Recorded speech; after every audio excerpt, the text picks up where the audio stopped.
নমস্কার, বিজিবিএম কোচিং থেকে সকলকে স্বাগত জানাচ্ছি।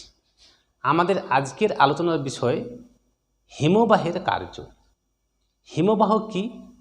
উঁচু পার্বত্য অঞ্চলে যেখানে প্রায় সময় তুষারপাত হয়, সেখানে সেই তুষারপাত উঁচু পার্বত্য অঞ্চলে জমাট বেঁধে যে বরফ থাকে, সেই বরফ এরপর মাধ্যাকর্ষণ শক্তির প্রভাবে পর্বতের গা বেয়ে ধীরে ধীরে নেমে আসে, খুবই ধীরে স্লো গতিতে নেমে আসে। এই চলমান বরফের স্তূপকে হিমবাহ বলে। হিমবাহ এরপর ক্ষয়কার্য, সঞ্চয়কার্য, বিভিন্ন রকমের কার্য পার্বত্য উপত্যকায় এবং পর্বতের পাদদেশে সঞ্চয় কাজের ফলে বিভিন্ন রকম ভূমিরূপের সৃষ্টি করে এবং পার্বত্য উপত্যকায় ক্ষয়কার্যের ফলে বিভিন্ন রকম ভূমিরূপের সৃষ্টি করে। তো আজকে আমরা হিমবাহের কার্যের অর্থাৎ হিমবাহ সম্পর্কিত এমসিকিউ আলোচনা করব, শুধুমাত্র এমসিকিউ। তাহলে এরপর আমরা দেখতে পাচ্ছি যে হিমরেখা কাকে বলে না, যে কাল্পনিক রেখার উপরে জল জমে বরফে পরিণত হয়ে যায় তাকে হিমরেখা বলে। সুতরাং হিমরেখার উপরে তুষারপাত হয়। আর হিমবাহ কাকে বলে আমরা বললাম যে পর্বতের উঁচু অংশ থেকে চলন্ত বরফের স্তূপকে হিমবাহ বলে।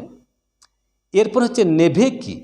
যেখানে তুষারপাত হয় অর্থাৎ উঁচু পার্বত্য অঞ্চলে, সেখানে সদ্য পতিত তুষার হালকা পেঁজা তুলোর মতো হয়। সদ্য পতিত তুষার হালকা পেঁজা তুলোর মতো হয়, একে নেভে বলে। এরপর এই নেভে পরপর নেভের উপরে আরও নেভে যখন পড়ে তখন নিচের সেই তুষারপাত যেগুলো বরফ, সেগুলো আস্তে আস্তে কঠিন হয়ে যায়। ফলে সদ্য পতিত তুষার সেই নেভের উপরে আবার যখন নেভে বা তুষারপাত হয় তখন উপরের তুষারপাতের ফলে নিচের তুষারপাতগুলো শক্ত কঠিন হয়ে যায়, একে ফার্ন বলে। এরপর আমরা আলোচনা করব পুনর্জমাটন বা রেগুলেশন কি। হিমবাহ যখন পার্বত্য উপত্যকায় চলতে শুরু করে তখন পাদদেশে বা পার্বত্য যে উপত্যকায় সেখানে বরফের উপরে চাপ পড়ে, তার ফলে হিমবাহ কোনো সময় নিচের অংশ গলে যায়। আবার কোনো কোনো জায়গায় চাপ কমে গেলে সেই গলে যাওয়া জল আবার বরফে পরিণত হয়ে যায়, একে পুনর্জমাটন বা রেগুলেশন বলা হয়। পৃথিবীর দ্রুততম হিমবাহ কোনটি? গ্রিনল্যান্ডের জ্যাকোবসান। হিমানি সম্প্রপাত কাকে বলে? যেখানে পর্বতের কোনো জায়গায় ঢাল বেশি হলে হিমবাহ দ্রুত গতিতে নিচের দিকে নামতে থাকে এবং ভয়ঙ্কর পরিস্থিতিতে নামে, একে হিমানি সম্প্রপাত বলে। বৃহত্তম মহাদেশীয় হিমবাহ কোনটি? পৃথিবীর অ্যান্টার্কটিকার ল্যাম্বার্ট পৃথিবীর বৃহত্তম মহাদেশীয় হিমবাহ। পৃথিবীর দীর্ঘতম উপত্যকা হিমবাহ কোনটি? আলাস্কার হুবার্ড। ভারতের বৃহত্তম হিমবাহ কোনটি? কারাকোরাম পর্বতের সিয়াচেন হল ভারতের বৃহত্তম উপত্যকার হিমবাহ। এরপর আমরা পাচ্ছি বৃহত্তম পাদদেশীয় হিমবাহ কোনটি অর্থাৎ পৃথিবীর? আলাস্কার মেলাস্পিনা। নুনাটাক্স কি? আমরা সাধারণত দেখি যে পর্বতের উঁচু অংশে তুষারপাত হয়, কিন্তু যেখানে শীতপ্রধান দেশ যেমন অ্যান্টার্কটিকা, গ্রিনল্যান্ড, কানাডা প্রভৃতি স্থানে হয় কি, সেখানে মহাদেশীয় হিমবাহ ভূপৃষ্ঠের উপরে থাকে। এই মহাদেশীয় হিমবাহের মধ্যে যখন পর্বত থাকে তখন পর্বতের চূড়া বা উঁচু অংশে বরফ মুক্ত থাকে। মহাদেশীয় হিমবাহের এই বরফমুক্ত পর্বতের শিখরকে নুনাটাক্স বলে। হিমশৈল কি? অর্থাৎ হিমবাহগুলি যখন পর্বতের পাদদেশে এসে নামে, মহাদেশে এসে ভূপৃষ্ঠে এসে নামে, তারপর যখন সমুদ্রের জলভাগে আসে তখন সমুদ্রের জলে ভাসতে থাকে। এই ভাসমান বরফের স্তূপকে হিমশৈল বলে, যার 9 ভাগ জলে ডুবে থাকে এবং 1 ভাগ জলের উপরে থাকে। বার্গশৃঙ্গ কি? না, হিমবাহের উপরিপৃষ্ঠ থেকে পর্বত গাত্র পর্যন্ত অনেক সময় ফাটল থাকে, একে বার্গশৃঙ্গ বলে। আর হিমবাহের উপরিপৃষ্ঠেই অর্থাৎ পর্বত গাত্র পর্যন্ত নয়, উপরিপৃষ্ঠেই আড়াআড়িভাবে যে ফাটল থাকে তাকে ক্রিভাস বলা হয়।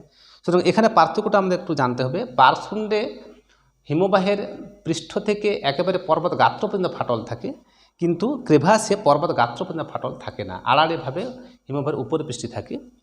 তো পর্বতারোহীদের ক্ষেত্রে এই বার্গশৃঙ্গ খুবই বিপজ্জনক অবস্থায় এসে পৌঁছায় এবং সেখানে পা পড়ে গেলে খুবই বিপজ্জনক অবস্থার সৃষ্টি হয়, সেজন্য একে বার্গশৃঙ্গকে মৃত্যু ফাঁদ বলে। হিমবাহ কি কি প্রক্রিয়ায় ক্ষয়সাধন করে? না, সেখানে আমরা দেখতে পাচ্ছি হিমবাহ উৎপাটন এবং অবঘর্ষ প্রক্রিয়ায় ক্ষয়সাধন করে থাকে। কোরি ও সার্ককে কোথায় কি বলে? কোরি ও সার্ক মার্কিন যুক্তরাষ্ট্র, ইংল্যান্ড এবং স্কটল্যান্ডে কোরি বলে, ফ্রান্সে সার্ক বলে, এবং আর নরওয়েতে একে বর্ন বলে। নরওয়েতে একে বর্ন বলে। দুটি কড়ির মধ্যবর্তী উঁচু প্রাচীরের মতো অংশকে কি বলে? এরিটি। দুটি কড়ির মধ্যবর্তী উঁচু প্রাচীরের অংশকে বলে এরিটি। একটি পিরামিড চূড়ার উদাহরণ কি?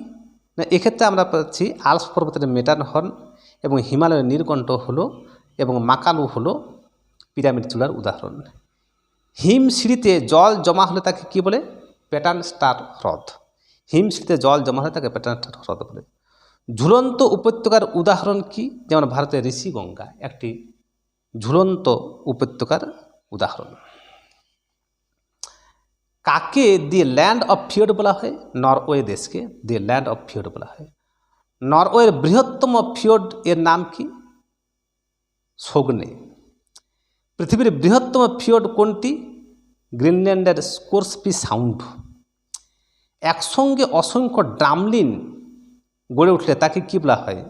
একসঙ্গে অনেকগুলো ড্রামলিন গড়ে উঠলে তাকে বলা হয়ে থাকে ডিম ভর্তি ঝুড়ির সদৃশ ভূমিরূপ বা বাস্কেট অফ এগ টোপোগ্রাফি। বহিবিধৌত সমভূমি নদী দ্বারা বিচ্ছিন্ন হলে তাকে কি বলে? Valley train. বহিবিধৌত সমভূমির মধ্যে সৃষ্ট গর্তকে কি বলে? কেটল।